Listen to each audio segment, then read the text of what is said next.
আমার আমার রান্নাঘরে আজকে গরুর মাংস রান্না করব মাটির হাঁড়িতে। সব কিছু আমি মশলা সিদ্ধিতে পিষে দিই। এখন দিব পেঁয়াজ আর আদা রসুন জিরার পেস্ট, এগুলো জিরা আর কাঠ মশলার পেস্ট করেছি, তেজপাতা,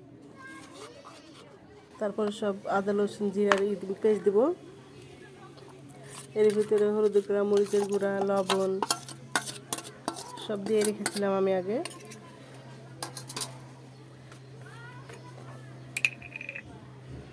এবার তেল দিব,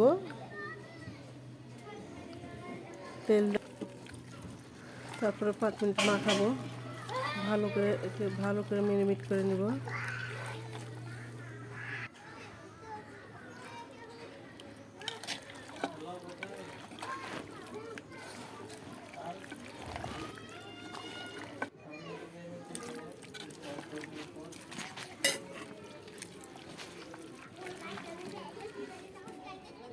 তারপর এবার একটু হাত রসানি পানি দিব, আমি বেশি পানি দেব না।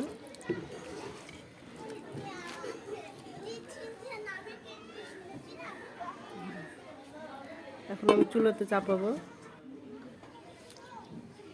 টমেটো দিলাম,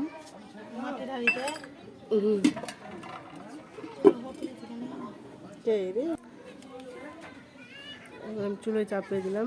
একবারে যখন হবে তখন কত চুলো থেকে একবার ঢাকনা টানবো।